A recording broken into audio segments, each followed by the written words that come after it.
ओम श्री सूर्य देवताय नमः। भगवान शिव और विष्णु जी की कृपा आप पर और आपके परिवार पर सदा सर्वदा बनी रहे। आज रविवार के दिन आप सभी लोग रसपान करेंगे भगवान सूर्य की कहानी का। एक राजा एक रानी थे। उनके पास सिपाही, घोड़े, दास दासियां, धन दौलत सब कुछ था, सिर्फ उन्हें संतान नहीं थी। इसी कारण राजा रानी बहुत ही दुखी रहते थे। संतान प्राप्ति के लिए उन्होंने हर तरह का दान, धर्म, धार्मिक अनुष्ठान, जप, मंत्र, व्रत, पूजा पाठ की, लेकिन कोई भी फायदा नहीं हुआ। अब राजा रानी दोनों ही बुढ़ापे की ओर बढ़ते गए, बुढ़ापे की ओर और बढ़ते गए। तो होता क्या है, दोनों गहन सोच में पड़ गए। अब हमारे इतने बड़े राज्य का क्या होगा? कौन बनेगा इस राज्य का वारिस? कौन लेगा प्रजा की जिम्मेदारी? राजा रानी दिन रात इसी चिंता में घूमने लगे। उन्हें खाने पीने की भी सुध नहीं रहती थी। तो एक सुबह राजा के दरबार में एक साधु आता है।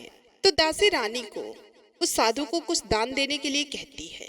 तब वे रानी दासी से कहती है कि यह मेरा अंतिम दान धर्म है, इसके बाद मैं अपने हाथों से कोई दान धर्म नहीं करूंगी। रानी एक परात में चावल भरकर हाथ में लेकर बाहर आई और साधु जी की झोली में भिक्षा डालने के लिए आगे बढ़ती है। तो उसके चेहरे की छाई उदासी साधु की दृष्टि में आई। वे उससे पूछता है, रानी साहिबा क्या हुआ, आप क्यों इतनी उदास हैं? तब रानी साधु को सारी हकीकत बताती है और सिसकने लगती है। उस पर वो साधु कुछ पल के लिए गंभीर हो जाता है और कहता है कि चिंता मत करना रानी साहिबा, आपके संतान की इच्छा पूरी हो जाएगी।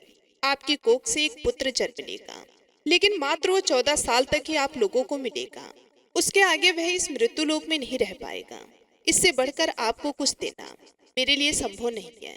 अपनी बात पूरी करके उसने अपनी झोली में हाथ डाला, झोली से कुछ निकालकर रानी को दिया और कहा कि आप और महाराज दोनों इसे बांटकर ग्रहण करना, तुम्हें जल्द ही पुत्र प्राप्त होगा। इतना कहकर साधु अपनी राह पर चला गया।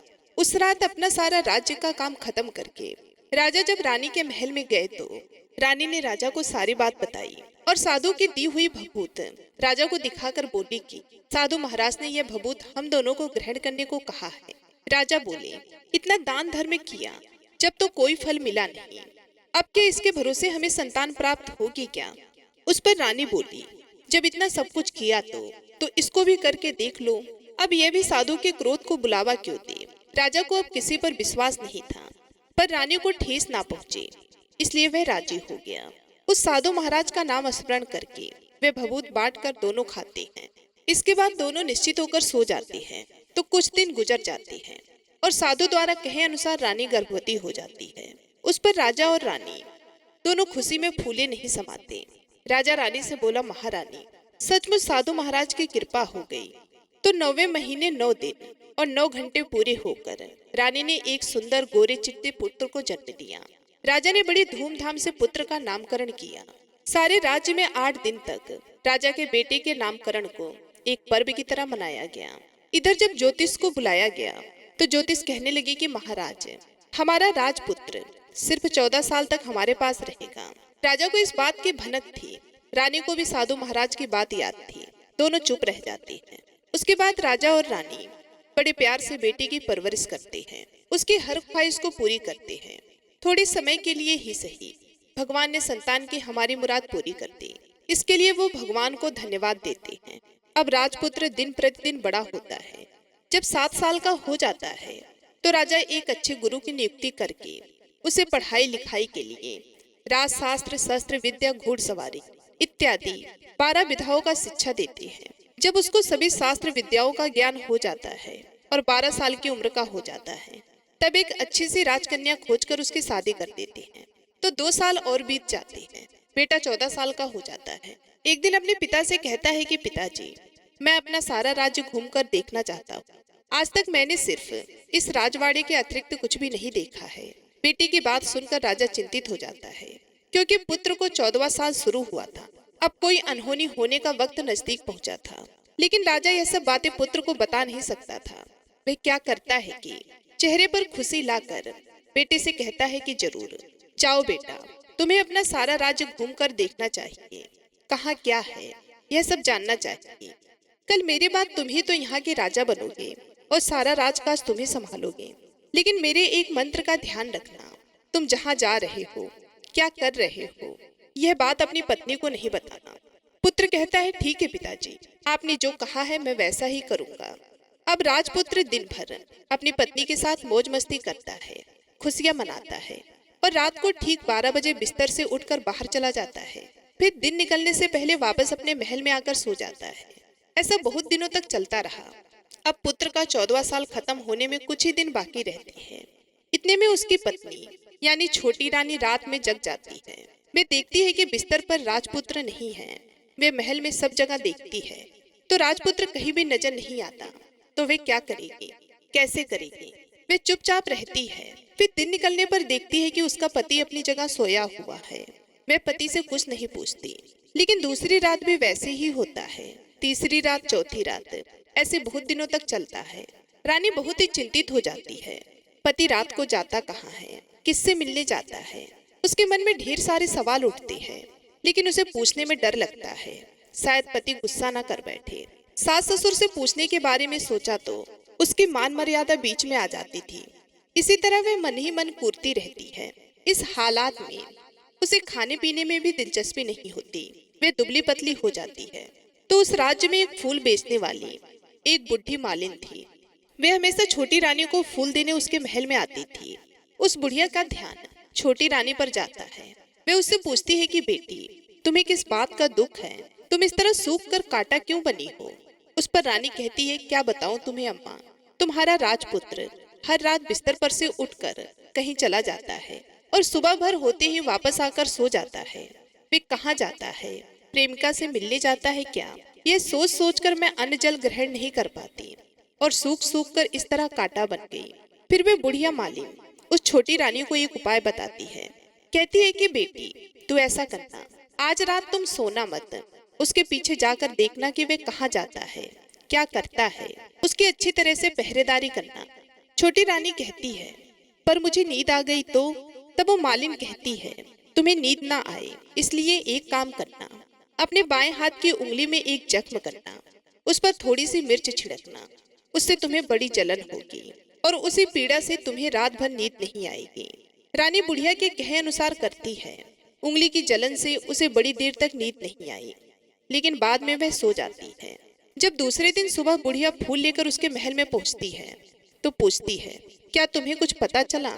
पूछने पर रानी कहती है कि नहीं माताजी, मैं तो इस रात सो गई थी। फिर बुढ़िया कहती है, तुम अपनी उंगली पर पहले से थोड़ा बड़ा जख्म करना और शिमला मिर्च लगाना।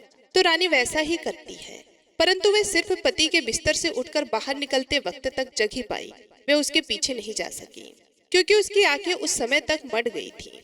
दूसरे दिन सुबह बुढ़िया आई तो उसके पूछने से पहले ही रानी रोकर कहती है, अम्मा, मैं आज भी उनकी पहरेदारी ठीक तरह से नहीं कर पाई। बुढ़िया कहती है, रोना नहीं बेटी, सब कुछ ठीक हो जाएगा। तुम आज रात जख्म और बड़ा करना और उस पर ज्यादा मिर्च छिड़कना और एक काम करना, वह जब जाने के लिए निकलता है तो उसका रास्ता रोकना। बुढ़िया ने जैसा बताया रानी वैसा ही करती है। आज रात उसे नींद नहीं आई। पति रात को 12 बजे बिस्तर से उठकर जब महल से निकलने के लिए चलने लगता है तो वह बुढ़िया ने जैसा बताया वैसा ही करती है। दौड़कर पति का रास्ता रोकती है और कहती है कि कहाँ जा रहे हो, किससे मिलने जा रहे हो, मुझे बताओ। राजपुत्र उसे समझाने की बहुत कोशिश करता है, देखो अगर मैंने तुम्हें वह बताया तो मैं तुम्हें दोबारा नहीं मिल पाऊंगा। रानी कहती है, कोई बात नहीं, ना मिल पाओ, लेकिन आप रात के समय कहाँ जाते हो यह मुझे पहले बता दीजिए। राजपुत्र निशब्द हो जाता है। पत्नी की जिद के आगे उसकी एक भी नहीं चल पाती। ठीक उसी समय उसका 14वां साल खत्म होकर 15वां साल लगने वाला होता है। राजा कहता है, जो होता है वह जाने दो। वह सोचता है और कुछ चावलों को मंत्रों से सिद्ध करके पत्नी को देकर कहता है, इन चावलों के दानों को दोनों हाथों की मुट्ठी में पकड़ना। पहले दाएं हाथ में पकड़े चावल मेरे ऊपर फेंकना, मैं कौन हूँ तुम्हें पता चल जाएगा।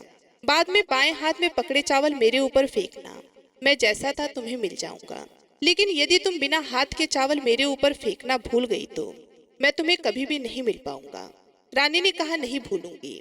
रानी बड़े आत्मविश्वास के साथ कहकर दाएं हाथ में पकड़े चावल पति के ऊपर फेंक देती है तो राजपूत एकदम एक विशाल घोड़ा बन जाता है, एकदम उमता सफेद, गर्दन पर बड़ी लंबी आयत देखते देखते वह तेजी से दौड़ने लगता है। रानी उस घोड़े को एकदम भौचंका होकर देखने लगती है। पति ने बाएं हाथ के चावल फेंकने की जो बात कही थी वह भूल जाती है। उसकी आंखों के सामने घोड़ा महल से बाहर निकलकर चला जाता है। घोड़ा जो महल से बाहर जाता है तो वापस नहीं आता। अब रानी को बड़ा पश्चाताप होता है। वह स्वयं को कोसने लगती है, लेकिन अब उसका कोई फायदा नहीं होने वाला था। राजपुत्र नहीं आने वाला था। सुबह होते ही महाराज महारानी को सब बात पता चलती है। उन्हें बहुत दुख होता है। वो बिस्तर पकड़ लेते हैं और देखते हैं कि एक दिन उसका बेटा वापस आ जाए।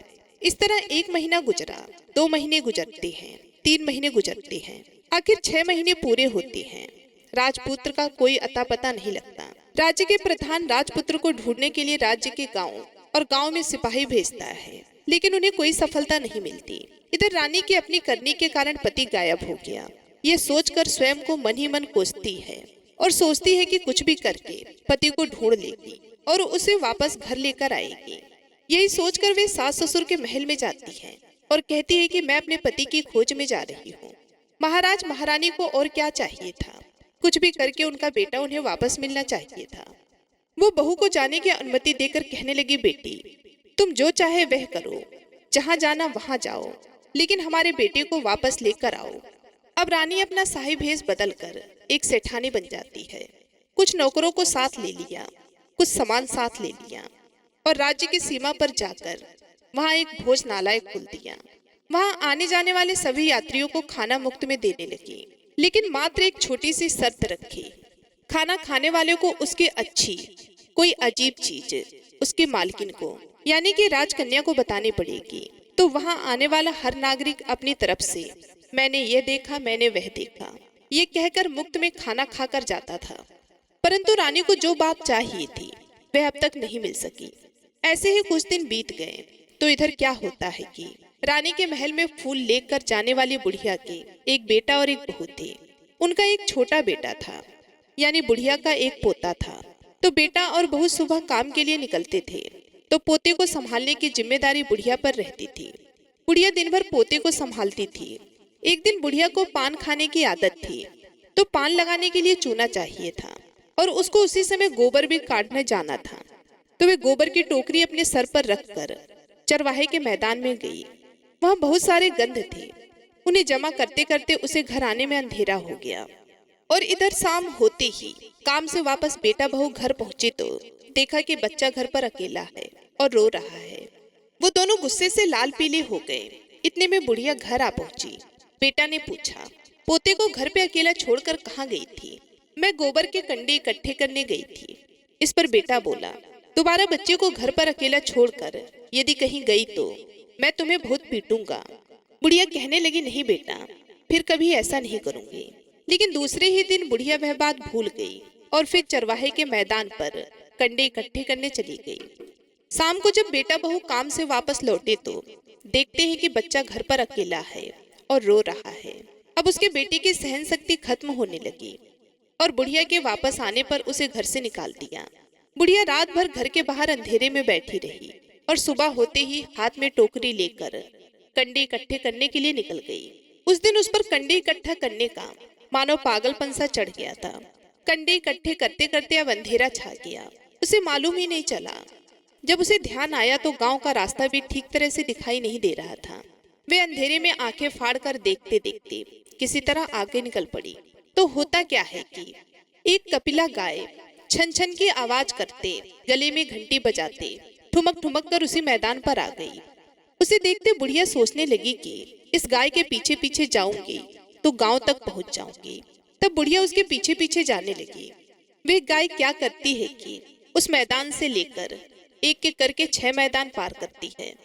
आखिर में 7वें मैदान पर पहुंचती है तो वहां क्या होता है कि उस मैदान पर एक बड़ा सा पत्थर है। गाय जाकर उस पत्थर को अपना सींग मारती है। सींग मारा तो वह पत्थर दूर हो गया और पाताल में नीचे जाने की सीढ़ियां दिखाई देने लगी। तब वह सीढ़ियों से नीचे जाने लगी। बुढ़िया वह सब देखते रही और झट से जाकर के गाय की पूंछ को पकड़ लिया और गाय का पूंछ पकड़ने के साथ ही वह नीचे पाताल में पहुंच गई। पाताल में पहुंचकर तुरंत ही गाय के पूंछ को छोड़ दी और इधर उधर देखने लगी। वहीं से बुढ़िया ने देखा कि पाताल में सब जगह जगमगाहट थी और तेज रोशनी गाय के ऊपर पड़ती है और वहां अद्भुत घटनाएं घटने लगती है। गाय के नीचे जाते ही उसके गले में अपने आप समतल पड़ गई और छमछम करके कोई दुधारी गाय का दूध दूहने लगी। लेकिन जो भी कोई वह काम कर रहा था वह मात्र दिखाई नहीं दे रहा था। बुढ़िया बहुत घबरा गई, कहाँ आकर फंस गई। वे सोचने लगी और यहाँ वहाँ छिपने के लिए जगह ढूंढने लगी, लेकिन उसे कहीं भी जगह नहीं मिली। हर जगह उजाला ही उजाला था। तो वे कोने में खड़ी रह गई और जो कुछ सामने हो रहा था वह उसे चुपचाप देखने लगी। कुछ पल के बाद वह झट से एक उम्दा सफेद घोड़ा आया। वहां 2 कुंड थे। उसमें से एक कुंड में उसे घोड़े ने छलांग लगाई और ऊपर आ गया। अब उसे राजपूत का रूप प्राप्त हो गया। राजपुत्र बनने के बाद उसने दूसरे कुंड में पानी से स्नान किया। वहां रखे नए कपड़े पहने। नजदीक ही एक सुंदर पलंग था, उस पर आकर के वो बैठ गया। उसके सामने अपने आप 5 पकवानों की थाली आ गई, दूध की एक प्याली आ गई, 5 सुपारी आ गई।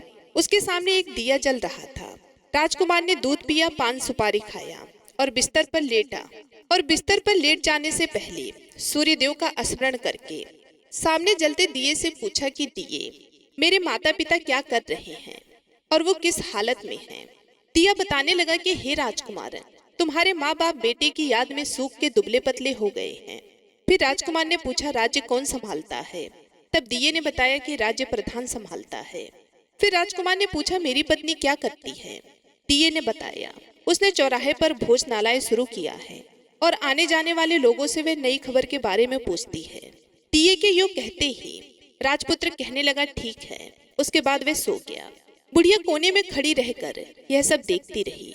ऐसे अद्भुत घटना उसने जिंदगी में पहली बार देखी थी। उसे अंदर ही अंदर चुलबुलाहट होने लगी। वह अपनी भूख प्यास भूल गई और आगे क्या होता है कि उसे उत्सुकता से देखने लगती है। लेकिन उसके बाद और कुछ घटनाएं नहीं घटती। रात गुजर गई और सुबह हो गई। सुबह होने पर पलंग पे सोया पुत्र उठा, फिर से पहले वाले कुंड में छलांग लगाया तो अब वह फिर से घोड़ा बनकर कुंड से बाहर आ गया। और बाहर आते ही वह तेजी से उस पाताल नगरी से बाहर निकल गया। लेकिन वे कहाँ गया, बुढ़िया को कुछ पता नहीं चला। उसके बाद पिछली रात की तरह वही गाय छमछम करके दूध देने लगी। जैसे ही दूध दुहना खत्म हुआ, उसके गले की सांकर अपने आप खुल गई और वे गाय तेजी से ऊपर जाने वाली सीढ़ियों की ओर भागने लगी। गाय को दौड़ता देखकर बुढ़िया सोचने लगी, अब गाय के साथ यहाँ से ऊपर जाना ही समझदारी है, नहीं तो कोई मुसीबत आकर मेरे ऊपर टपक जाएगी। झट से उसने गाय की पूंछ पकड़ ली और गाय के साथ ऊपर आ गई। तो वो रास्ता अपने आप बंद हो गया और उसके मुंह पर एक बड़ा सा पत्थर यानी कि पर्वत खड़ा हो गया। ऊपर आकर वह गाय जंगल की ओर निकल गई। इधर बुढ़िया एकदम बावली सी हो गई। उसने पाताल नगरी में जो कुछ देखा वह जल्द से जल्द किसी को बताने के लिए उतावली हो उठी। उसे एकदम याद आया कि नगर की सीमा पर कोई औरत भोजनालय चलाती है और नई बात बताने वाले को अच्छा खाना पीना मुफ्त में देती है। और वे सोचने लगी कि क्यों ना मैं यह बात उस औरत को जाकर बताऊं। यदि उसे यह बात पसंद आई तो बाकी जीवन खाने पीने की झंझट से मुक्ति मिलेगी। बुढ़िया ने मन में तय किया और तुरंत ही उस भोजनालय के द्वार पर जाकर खड़ी हो गई और जोर जोर से नगाड़ा बजाना शुरू कर दिया। नगाड़े का इस तरह शोर सुनकर मालकिन यानी कि छोटी रानी मन में प्रसन्न हो जाती है कि शायद कोई बड़ी बात लेकर यहाँ आया है। रानी सिपाहियों को आदेश देती है कि जाइए और जो कोई आया है उसकी अच्छी खातिरदारी कीजिए। आदेश पाते ही सिपाही नीचे दौड़ गए तो एक बुढ़िया नगाड़ा बजा रही है। उन्होंने पूछा, क्यों रे बुढ़िया, क्या हुआ, क्यों नगाड़ा बजा रही हो? बुढ़िया बोली, कुछ नहीं बेटा, यहाँ खाना मिलता है ना, इसलिए आई हूँ। खाना चाहिए, मिलेगा, लेकिन तुझे कोई नई बात बतानी पड़ेगी। हाँ बताऊंगी, एक बात मालूम है मुझे। इस पर सिपाही उसे अंदर लेकर आए। उनको मालकिन का आदेश था कि जो कोई बूढ़ा बुजुर्ग वहाँ आए उनके साथ अच्छी तरह से पेश आना, अच्छी तरह से उनका देखभाल करना, अच्छी प्रकार से उनका अतिथि सत्कार करना। तो सिपाही ने उस बुढ़िया का भरपूर आदर सत्कार किया। उसे बड़ी सी थाली भरकर व्यंजन परोसते हैं। बुढ़िया कुछ दिनों से भूखी थी। वे खाने पर टूट पड़ी। खाना खाने के बाद सिपाही ने उसे नई साड़ी पहनने को दी। उसके बाद उसे लेकर रानी के पास आए। बुढ़िया और रानी तुरंत एक दूसरे को पहचान गई। बुढ़िया बोली, बेटी तुम? और रानी बोली, अम्मा तुम? बड़ी देर तक दोनों बातें करती रही। तब रानी बुढ़िया से कहने लगी, अम्मा अब बताओ तुम्हें क्या नई बात पता चली है? बुढ़िया कहने लगी, नई बात? मैं कोई नई बात नहीं जानती। वह तो मेरे पास तुम्हें देने के लिए खाने के पैसे नहीं थे, इसलिए मैंने झूठ कहा और नगाड़ा बजाया। रानी ने कहा, अम्मा घबराना नहीं, मैं किसी को तुम्हारा नाम नहीं बताऊंगी। फिर भी बुढ़िया मैंने क्या देखा कब देखा करके आनाकानी करने लगी। इस पर रानी कहने लगी कि देखो अम्मा, यदि तुमने मुझे वह नई बात बताई तो जिंदगी भर मैं तुम्हारी देखभाल करूंगी और तुम्हें रानी माता की तरह रखूंगी। अब बुढ़िया बात बताने को तैयार हो गई। उसने जो कुछ उस 4 गांव वाले मैदान पर देखा था वह सब कुछ रानी को बता दिया। बुढ़िया की वह बातें सुनकर रानी को यकीन हो गया कि वह राजपुत्र इसी का पति है। वे तुरंत बुढ़िया से कहने लगी, अम्मा मुझे उस जगह पर ले चलो। बुढ़िया कहने लगी, नहीं बेटी, वह पाताल राज्य साफ है। यदि किसी ने तुम्हें देख लिया तो तुम्हारी जान खतरे में पड़ सकती है। लेकिन रानी उसकी एक भी नहीं सुनती, उसे उस जगह ले जाने के लिए कहने लगी। आखिर में बुढ़िया ने उसका कहना मान लिया और कहने लगी, ठीक है, मैं तुम्हें वहां लेकर चलती हूँ, पर आज नहीं कल वहां जाना है और शाम को जाना होगा। तो दूसरे दिन दोपहर को रानी बुढ़िया के साथ उसी मैदान पर गई और एक जगह छुप करके गाय के आने का रास्ता देखने लगी। दिन ढलते ही अंधेरा छाने लगा और गाय हमेशा की तरह उस मैदान के पास आ गई। फिर बुढ़िया और रानी ने उस गाय के पूंछ को पकड़ लिया। गाय ने फिर एक मैदान पार किया, दूसरा मैदान पार किया। इसी तरीके से वो तीनों मैदान को पार करके चौथे मैदान पर पहुंच गई और जहाँ पे वो पत्थर रखा था उस पत्थर पर सींग मारा तो पत्थर हटकर वह सुरंग में जाने का रास्ता खुल गया। बुढ़िया रानी से कहने लगी, जल्दी आगे बढ़ो, हम गाय की पूंछ पकड़कर नीचे उतरेंगे। तो दोनों ने गाय की पूंछ पकड़कर नीचे उतर गई। बुढ़िया पहले जिस कोने में छिपी थी उसी कोने में छिप गई। अब नीचे सब कुछ पहले जैसा घटित हो रहा था। गाय के गले में अपने आप साकड़ पड़ गई। कोई अदृश्य रूप से एक घोड़े ने आकर एक कुंड में छलांग लगाई तो राजपुत्र के रूप में उत्पन्न हो गया। वह राजपुत्र दूसरे कुंड में नहाने लगा। बाद में उसके सामने खाने की थाली आ गई, दूध की प्याली आ गई। सोने के लिए पलंग पर गया तो सोने से पहले सूर्य देव का स्मरण करके वे दिए से पूछने लगा कि हे दीपांकर, मेरे माता पिता क्या कर रहे हैं? तो दिया कुछ जवाब नहीं देता है, बल्कि वह पूछने लगता है। तब राजपुत्र को कुछ आभास होने लगता है। इसका संदेह हो गया। वह उदास हो गया और सोचने लगा कि जो कुछ हुआ है वह जाने दो। ऐसा सोचकर सोने के लिए बिस्तर पर लेट गया। अब रानी का संयम छूट गया। वह दौड़कर पति के पास गई और उसके पैर पकड़ने के लिए आगे बढ़ने लगी। राजपुत्र तुरंत ही अपनी पत्नी को पहचान गया। वह झट से पीछे गया और चिल्लाने लगा, नहीं नहीं। दोनों हाथ जोड़कर पति से अपनी भूल स्वीकार करने लगी। स्वामी, मुझसे भूल हो गई।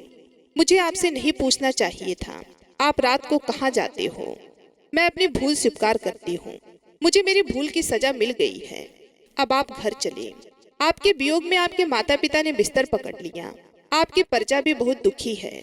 उस पर राजपुत्र कहने लगा, वही तो, एक बार तुम गलती कर बैठी हो, अब दोबारा मत करना, नहीं तो अब मैं तुम्हें जो दिख रहा हूँ वे कभी दिखूंगा नहीं। रानी अब विलाप करने लगी, जोर जोर से जमीन पर सर पटकने लगी। राजपुत्र के मन में उसके प्रति दया उत्पन्न हो गई। वह उसे कहने लगा, यदि तुम मुझे पाना चाहती हो तो तुम्हें एक काम करना होगा। काम कठिन है, लेकिन वह तुम्हें अकेले करना होगा। रानी ने कहा, कहो स्वामी, कितना भी कठिन काम हो मैं वह पूर्ण करूंगी। रानी कहने लगी। इस पर राजपुत्र ने उसे बताया, इस पाताल से ऊपर जाते ही तुम्हें एक घना जंगल नजर आएगा। ऐसे 6 जंगल पार करने के पश्चात 7वां जंगल मिलेगा। वह जंगल सबसे घना है। उस जंगल में बीचों बीच एक पीपल का पेड़ है। उसके आसपास की जगह पेड़ पालों, कांटे इत्यादि से ढक चुकी है। वहाँ बाघ, शेर, भालू, सांप सभी धमा चौकड़ी करते हैं। तुम्हें उन सबको भगाकर वह जगह साफ करनी है। तुम्हें उस जगह को ऊपर से लीप करके पवित्र बनाना है, रंगोली से सजाना है। उसके बाद वहाँ धूप, कपूर, अगरबत्ती जलानी है। फूल कुमकुम से पेड़ की तने की पूजा करनी है। दूध दही से बने चावल का भोग चढ़ाना होता है। यह सब तुम्हें दोपहर को 12 बजे से पहले करना है। 12 बजने के समय तुम्हें उस जगह पर बैठकर सूर्य भगवान का ध्यान करना है। ठीक 12 बजे सूर्य भगवान का रथ वहां उतरेगा। वे वह सब देखकर खुश हो जाएंगे और कहेंगे कि जिस किसी ने यह सब किया है उसे मैं मनचाहा फल दूंगा। तो तुम्हें उनके सामने जाकर उनके रथ का दाहिना घोड़ा मांगना है, मैं तुम्हें मिल जाऊंगा। इतनी बात कहकर राजकुमार अपने पलंग पर सो गया। छोटी रानी दिन होने की राह देखने लगी। दिन होते ही वह बुढ़िया के साथ गाय की पूंछ पकड़कर ऊपर आ गई। ऊपर आने के बाद वे बुढ़िया से कहने लगी, अम्मा अब मैं अकेले ही आगे जाऊंगी, तुम भोजनालय वापस जाओ। वे जंगल में जाकर रानी उस जगह को साफ करती है। बाद में राजपुत्र ने जैसा बताया वैसा लीप पुताई करके वापस आ गई और दूसरे दिन सूर्य निकलने से पहले उठी और जंगल में उसी जगह पहुंची। वहां पर जाकर इत्र गुलाब का पानी छिड़क कर वह जगह सुगंधित की, धूप अगरबत्ती जलाकर उसे पवित्र किया और पूजा की सब सामग्री वहां तैयार रखकर सूर्य भगवान का ध्यान करने बैठ गई। जैसा कि पति ने बताया था, दोपहर को ठीक 12 बजे सूर्य भगवान का रथ उस पीपल के पेड़ पर आकर रुकेगा। सूर्य भगवान ने जब रथ से नीचे देखा तो सुगंधित वातावरण देखकर वो बहुत प्रसन्न हो गए। फिर वो बोले, जिस किसी ने ये काम किया है दौड़कर उनके सामने आ जाए, मैं उसके इस कार्य से बहुत प्रसन्न हूँ। जब रानी ने सूर्य भगवान की यह बात सुनी तो दौड़कर उनके सामने आ गई और उनको साष्टांग नमस्कार करके बोली, भगवान वह मैं ही हूँ, मैंने ही यह जगह साफ की है। अच्छा तो तुम्हें क्या चाहिए वह मांगो। फिर वे रानी कहने लगी, भगवान मुझे आपके रथ का दाहिना घोड़ा चाहिए।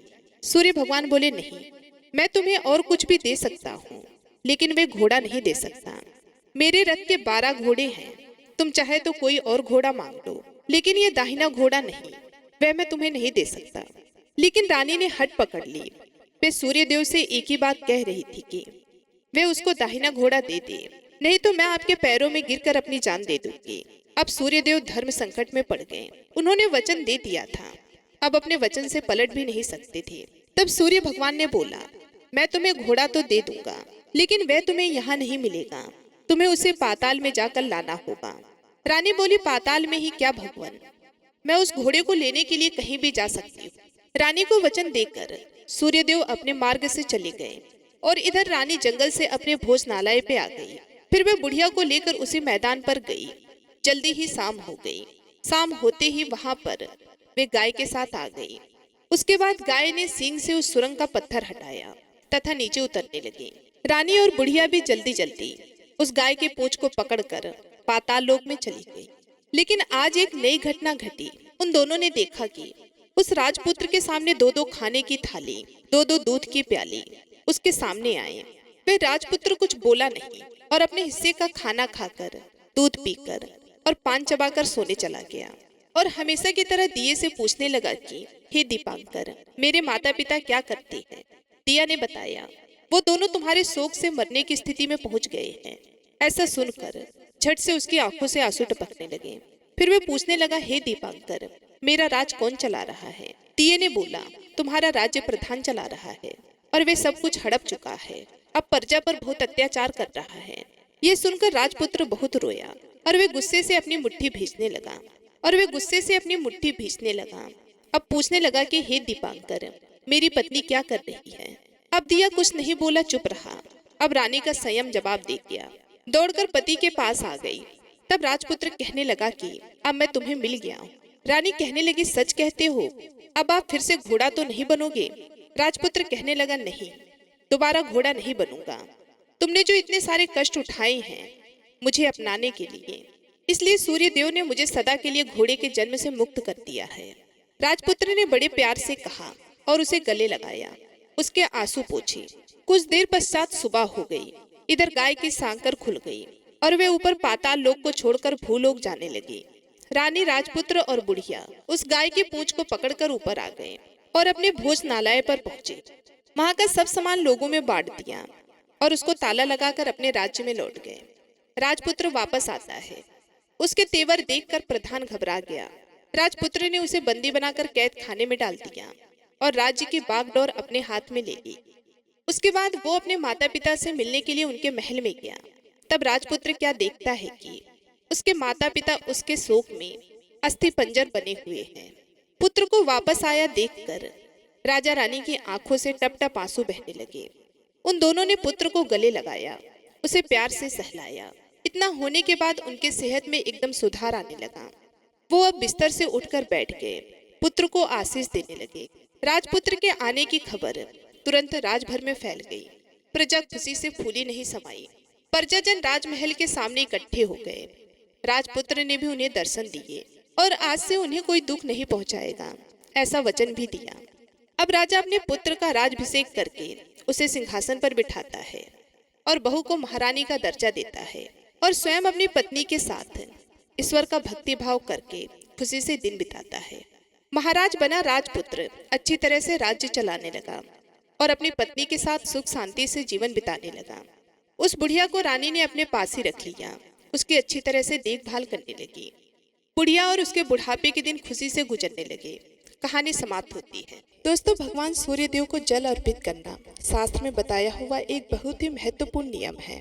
शास्त्रों के अनुसार भगवान सूर्य देव आत्मा के कारक हैं और पंचदेवों में स्थान आता है इनका। भगवान सूर्य देव पंचदेवों में से एक है कि प्रत्यक्ष रूप से दिखाई देते हैं, जिनका आप दर्शन करके प्रतिदिन प्रणाम भी कर सकते हैं। हम इन्हें अर्घ दे सकते हैं और अपने मन की कामना भी कह सकते हैं। भगवान सूर्य देव की पूजा से बहुत अधिक लाभ प्राप्त होता है और ज्योतिष शास्त्र के अनुसार मात्र 43 दिन में मन की जो भी कामना हो, भगवान सूर्य देव को यदि हम जल देते हैं तो वह जल्द ही पूर्ण हो जाती है। तो आज के वीडियो में मैं आपसे बात करने वाली हूँ कि किस प्रकार से हम भगवान सूर्य देव को जल अर्पित करें, किस समय जल अर्पित करें और किन बातों का ध्यान रखना चाहिए। जब हम भगवान सूर्य देव को जल अर्पित करते हैं और हमारी कोई विशेष मनोकामना होती है तो देखिए, अगर हम प्रतिदिन जल अर्पित कर रहे हैं, सामान्य तौर पर प्रतिदिन हम जो भी जल अर्पित करते हैं बिना किसी कामना के करते हैं, निष्काम भाव से करते हैं, तो उसमें बहुत अधिक नियमों का ध्यान रखना आवश्यक नहीं होता है। हम सुबह उठते हैं, स्नान इत्यादि करते हैं, भगवान सूर्य देव को जल अर्पित करते हैं। लेकिन जब कोई विशेष मनोकामना हो, जब कोई बहुत बड़ी समस्या हो, किसी को बहुत अधिक परेशानी से आप जूझ रहे हैं, तो ऐसे में भगवान सूर्य देव जो कि प्रत्यक्ष देवता माने जाते हैं और ज्योतिष शास्त्र में ग्रहों का राजा भी इनको माना गया है। इसलिए जब हम भगवान सूर्य देव की आराधना करते हैं, मंत्रों का जप करते हैं और या फिर जल से अर्घ देते हैं, तो हमारे जीवन में जो परेशानियां होती हैं, जो समस्याएं होती हैं, वे बहुत ही जल्दी दूर हो जाती हैं। और ज्योतिष शास्त्र के अनुसार मात्र 43 दिन में ही उनकी कोई भी कामना हो वह पूर्ण हो जाती है। चाहे आपकी धन प्राप्ति की कामना हो, संतान प्राप्ति की कामना हो, भाग्य का साथ आपको नहीं मिल रहा हो, या आत्मविश्वास से आपकी कमी को मान सम्मान की प्राप्ति करना चाहते हैं, या अपनी किसी भी प्रकार की समस्या का समाधान चाहते हैं, तो इस उपाय को आपको एक बार जरूर करना चाहिए। और जो लोग सरकारी नौकरी के लिए प्रयास कर रहे हैं, बहुत समय से प्रयास कर रहे हैं, उन्हें सफलता नहीं मिल रही है, तो उन्हें यह उपाय जरूर करना चाहिए।